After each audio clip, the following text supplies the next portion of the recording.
Hey guys, today I'm going to do a short little intro into Dagster. Dagster is kind of like Airflow. It's a tool you can use to turn your Python scripts into, or it's a tool that can take your Python scripts and help you parallelize them, as well as do things like schedule them, monitor them, and a little bit of memorization as well. Uh, Dexter is a data-centric DAG orchestrator, so it's a little bit different than Airflow, and I'm going to get into how it's different later. So why might you want to use this with your scripts? Well, yeah, so it helps you parallelize your scripts, and it gives you the ability to easily run them on clusters as well. So you can export Dexter scripts to Airflow scripts, and then you can run them everywhere where Airflow runs, so on Kubernetes clusters and stuff like that. Dexter also gives you free monitoring and limited memorization. There is more complete memorization available, but it's not quite ironed out yet. Dexter is fairly new. Dagster also gives you a flexible configuration system and scheduler, which is useful for when your scripts take a long time to run and you want to set them up to run one after another or in parallel, or at a certain time of day you want to trigger a script. And you want to do all this on the same machine so the scripts are aware of each other and they don't all run at the same time. So what Dagster does is it takes all you need to do to turn your Python script into a Dagster script is you need to take the functions that your script is made of, and you need to turn those into solids, which really just means that you wrap them in a Dagster decorator called a solid, or Dagster functions are called solids, and you create those by wrapping your functions in this decorator.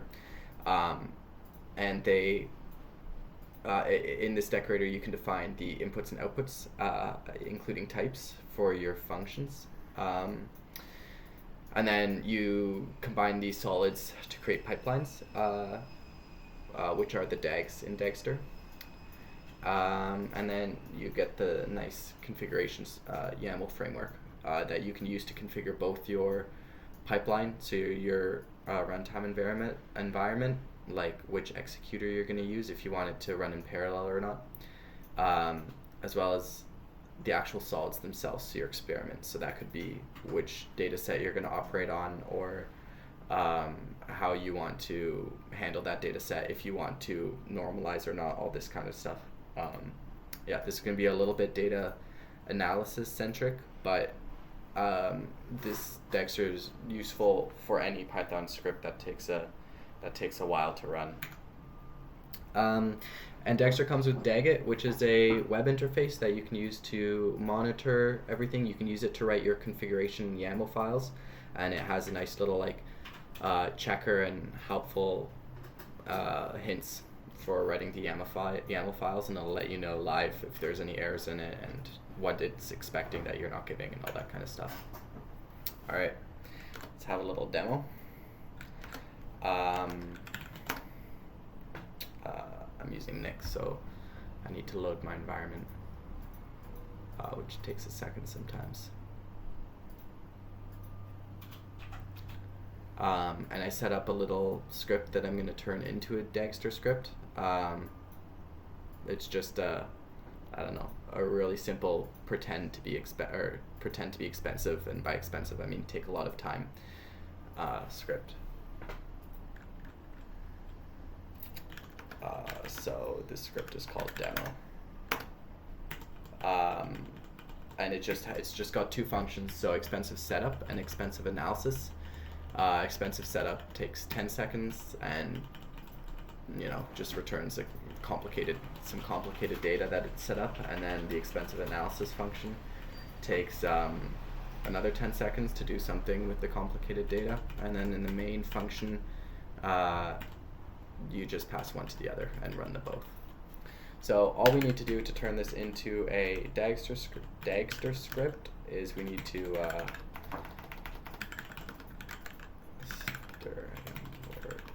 sorry, typing and talking.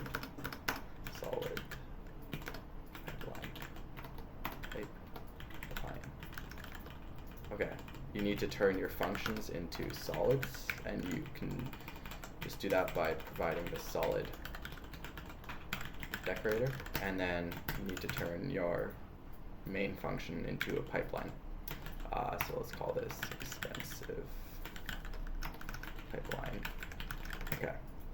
And everything else can stay the same. And if you already had your script set up and like segmented out into functions that you combine in your main function, then you're done here. So this is already a Dagster script, and I can show you how it works. So we can run dagit on it, demo.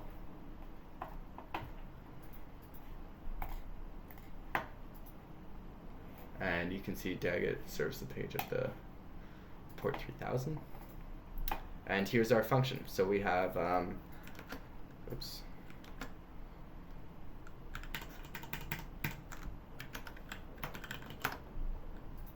Oh, here we go again. Actually, we don't need this here. So we have expensive setup and expensive analysis. And in here, you can see all of the pipelines you've created. So we created the expensive pipeline, which we're in right here. And we haven't set anything else up, but we can run this function if we want. Oh, that's a sneak peek ahead. So we haven't set up any kind of configuration, so there's no configuration required, and we could just launch our script, and you can see it's working. So this is the running scripts page, or the runs page, and you can see it's working through, here, if I load it up here, it's working through expensive analysis right now, and it finished expensive setup a second ago. You can see how long everything takes and what relies on what. So that's one of the cool features of Dagster, and the reason it cares about your types and all that information is, and this is another of the ways it differs from Airflow, which I'll talk more about later, is it cares about the inputs and outputs of the functions and how they compose. Yeah, so we can see our runs. It had a success. Dagster has a nice logger as well that we will use later. You can hook it up into a database for when you have, like Postgres, for when you have a whole bunch of stuff running in parallel, so that you don't get a file lock.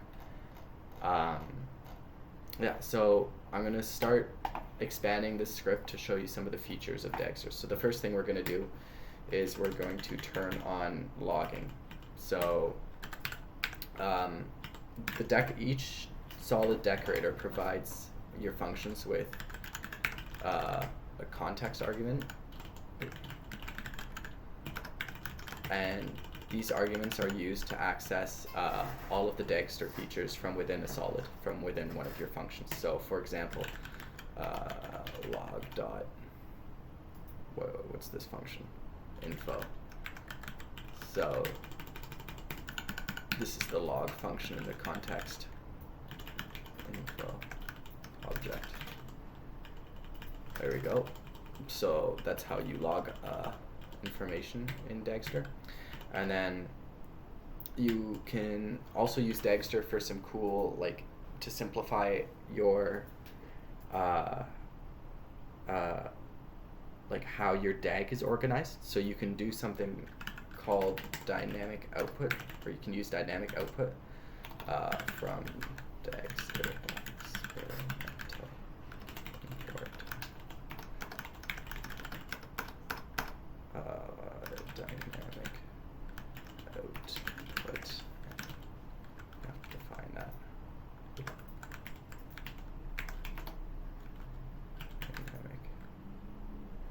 That's not working. Definition. Is that correct? Yeah. Okay. So let's say in your setup, don't just return this as a complicated data. Let's say you want to return multiple things that you want to operate on differently. So to do that, you need to define your outputs.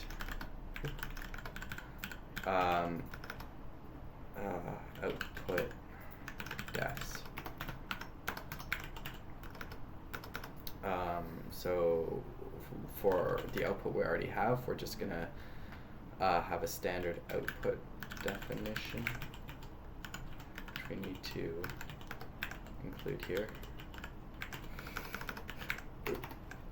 Man.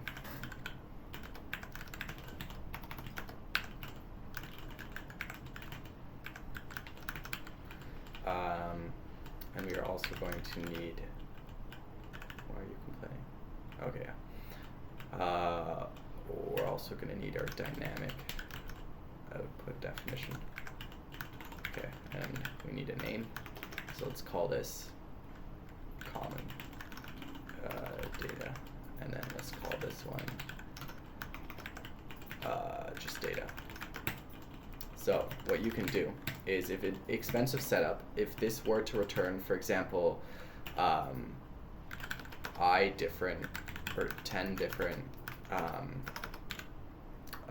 like data frames, for example, each of which you want to do something different with, then you can create 10 different outputs of the same kind that will all be operated on by whatever your next set of functions are. So let's set that up real quick. So we're going to want to yield our dynamic output, whose name is data. Am I defining this right?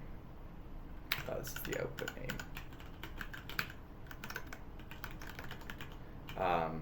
And then we are going to want to have a value. In this case, I don't know, let's just make it I.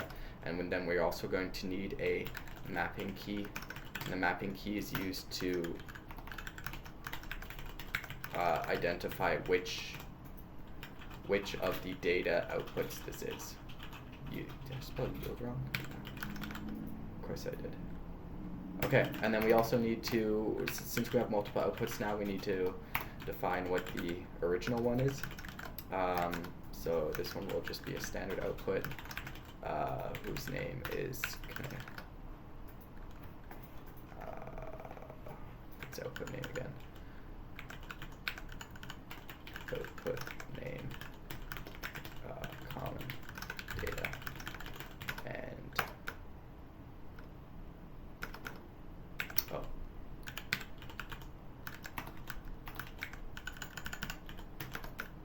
okie dokie, and we can stick this in there.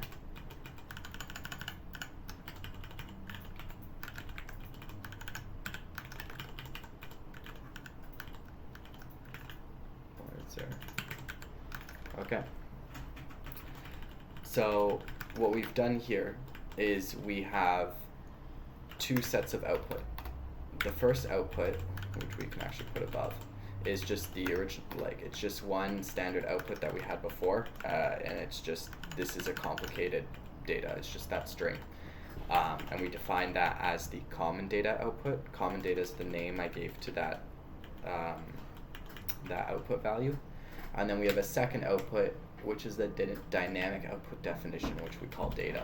Now, data, we actually yield this output 10 times.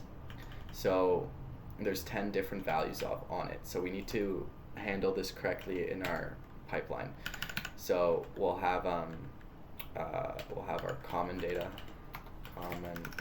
first, and then we're going to follow that up with the actual data value. And then we're going to want to run expensive analysis once per data output. But we are also going to want lambda x. Okay, so x in this case is one of the data. Here, let's just call this plural. One of these like integers in this case. So expensive analysis, we might want to handle both of these common. So we'll take in common and one of these specific cases. So let's give it common and data. All right. Undefined name data underscore common. Yes. Common. There we go. Okay. So if we reload this,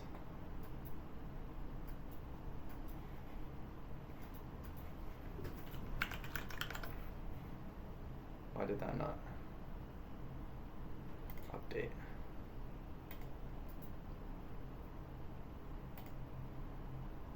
Repository reloaded overview.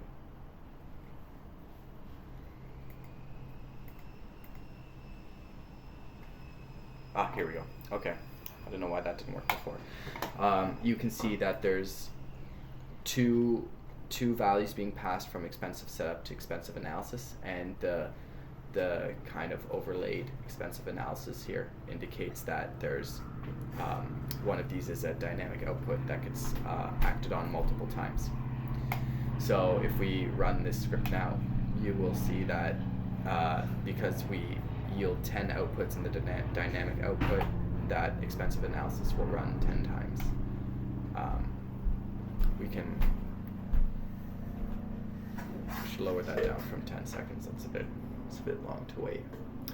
And currently we haven't set up parallelism yet, so it's all going to run in series, but you should see that expensive analysis with the integer 0. This 0 that's displayed here is the mapping key. Is being run, so this will run for 10 more times. And you can terminate scripts. And then this one failed, so what you can do is you can re-execute from failure, which doesn't work great sometimes with dynamic output, but it seems to be working now. So oh.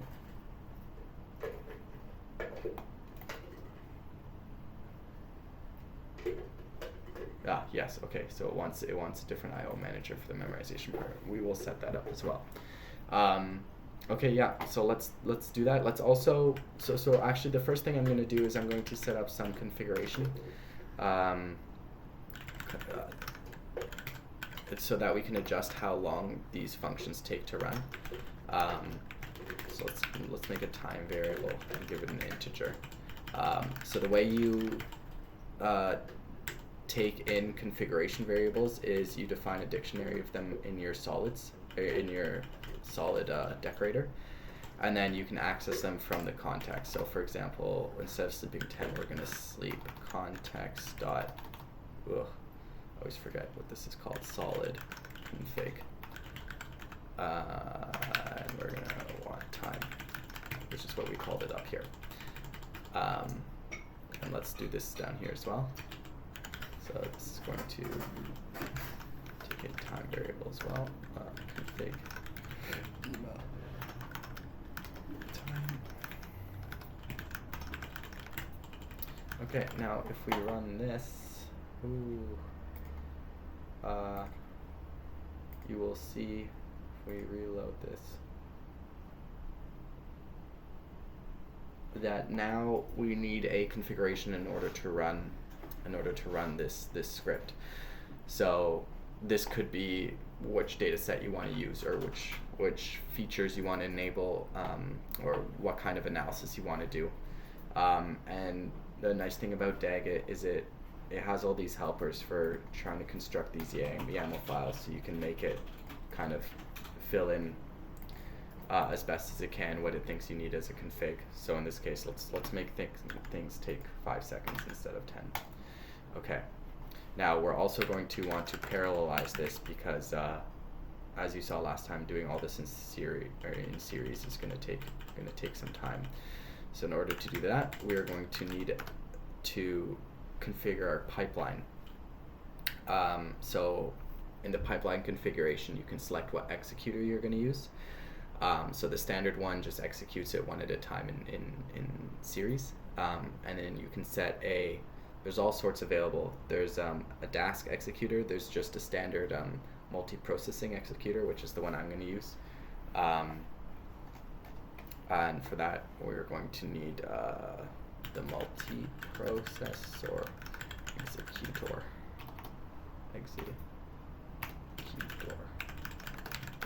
We're also going to need a mode definition, and in order so that some of the caching works better, we're going to need to use the FSIO manager, which we also need for the multiprocessing executor, because the multiprocessing executor needs to cache between runs of the solid, like between solids. It needs to cache the output of a solid in order to feed the input to a new process. And then we're also going to include the default executors.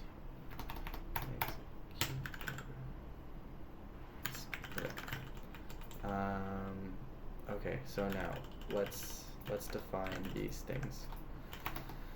So we're going to need a okay. What are we gonna need? Okay, yeah. We're gonna need to make this mode available, so we're gonna need some mode definitions. Okay. Mode defs. Did I spell that right? Is that what we use? Yeah, okay, very good. Okay, and in this we're just going to include 1, 2, 4 mode definition, and this is going to be the one that uses the resource def. It's going to be the one that we wanted, which is going to be, I don't know, IO manager. It is what it is. IO manager. Now these are cool because so the IO manager is a little class that gets called every time a solid finishes to save that solid's output. So this default one here just pickles the result and then unpickles it later, but you can create your own very easily to use something like Feather if you're mainly working with pandas data frames, and then it speeds up the caching and makes your whole multi-processing or your whole script much faster if you're using like multi-processing. Okay, we're also going to need to define our executor. Oh geez, defs. So we're going to want the default ones, but we're also going to want the multi-processing one. Okay. Cool. Now, when we reload this bad boy. Oh, it didn't like that. Okay, so we can check out the error, see what went wrong. Can I input name? Okay, so I must have spelled something wrong. Multi-pro. Oh, yes.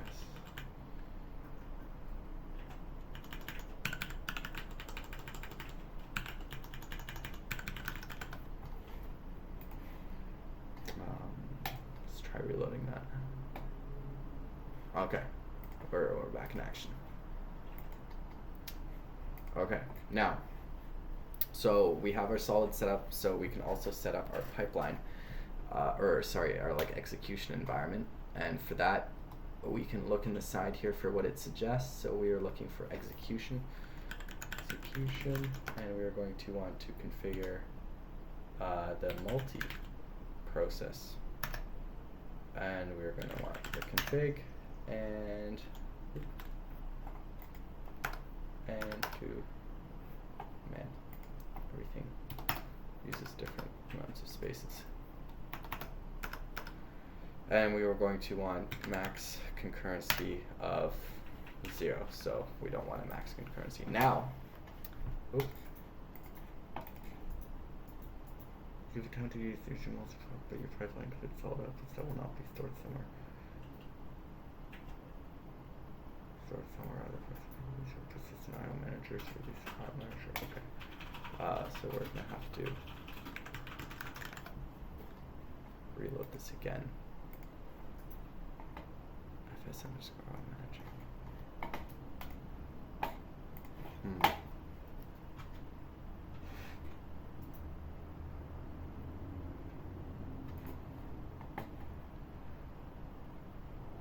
Resource devs IO manager.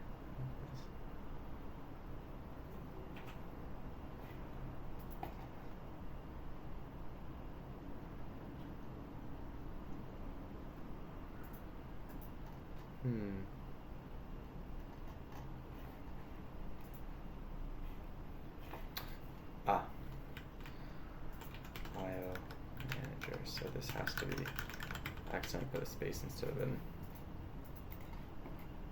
underscore there. Ba-doom.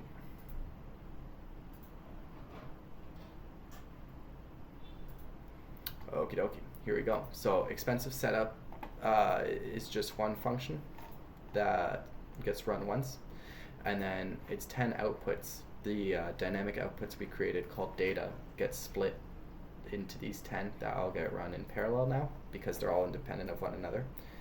And you can see these start to finish, and when you click on one, we can see it's all sorts of information. Let me see if I can make them more obvious, including our logged output. And you can go back and figure out how much time it took and all that kind of stuff. Yeah, that's an overview of how Dagster works. So you don't only need to run the Dagster scripts from inside of Dagit. You can also run them using there's a Dagster CLI.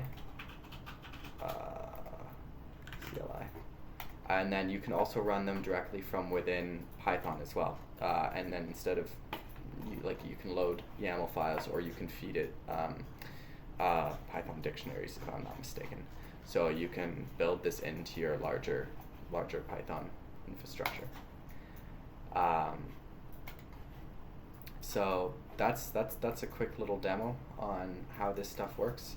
As you create more pipelines, they will show up here, so you're not limited to one pipeline per file or anything like that. And you can set up, you can see your run history. You can set up a scheduler. Oh, how do we? Okay, yeah. So you can set up a scheduler, so you can run things at certain times of the day.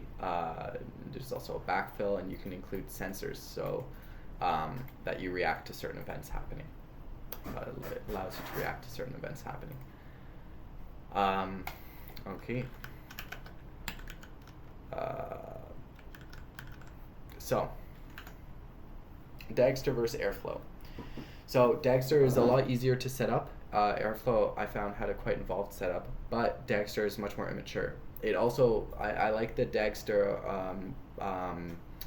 Python interface much more, the decorator setup and the way you combine functions into pipelines just using like functional programming. I find it to be much more intuitive than how Airflow sets up its execution dependencies. So that's kind of the shallow overview, but then what really separates the two is that Airflow has execution dependencies and Dextra is data dependencies. So in Airflow, Airflow knows nothing and wants to know nothing about the information passing between items in its DAG. It just wants you to explicitly define these execution dependencies. I haven't used Airflow much, so this is all from reading various blog posts. Whereas in Dagster, it's just like a functional program, and that allows you to include the typing and testing as well, and it makes it ideally much easier to cache in Dagster, and also to set up state for testing. Although that's still a little bit immature because Dagster is so new. That's how I would differentiate these two, though. So the pros of Dagster is, like, I've gone over a couple of these things already. The flexible pipeline configuration system is great. So I use this YAML configuration extensively for when I set up a data analysis script to allow that script to run on a whole bunch of different data sets with a whole bunch of different data set specific parameters. So you're not sitting there with a directory full of Python scripts with 1 or 2 lines changed for different data sets. And then it's easy to parallelize your scripts. The other thing is Dexter's very lightweight, so I guess I've gone over this before as well, but it's literally just a couple of pip dependencies away. Yeah, and then the cons is that everything is experimental. So dynamic pipelines aren't horribly strong because you can't nest them very well, as far as I could find. So, for example, if you had 2 functions in a row, each of which outputted 10 of something that you wanted to all iterate over. So for example, let's say you load 2 different data sets in one data loader function, or you realize in your like setup function that you want to load 10 different versions of a data set that you're going to want to run everything on each of them. And then you also want to do k-fold cross-validation. So within those 10, you want to split those out into 10 again. And then let's say you want to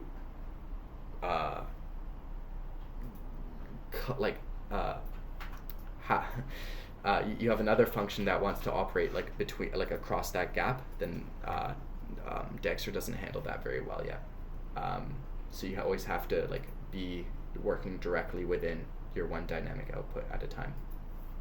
And it's very awkward for exploratory data analysis. So you can't drop into IPython at any point. It's very much I would say a data engineering tool as opposed to an exploratory data science tool. So you can't drop into IPython at any point. But it works great if you do test-driven development. Yeah. So that's my hopefully quick. I don't know how long this is. Oh, half hour overview of Dagster. Well, if you stuck around for the whole thing, have a good one and enjoy your day.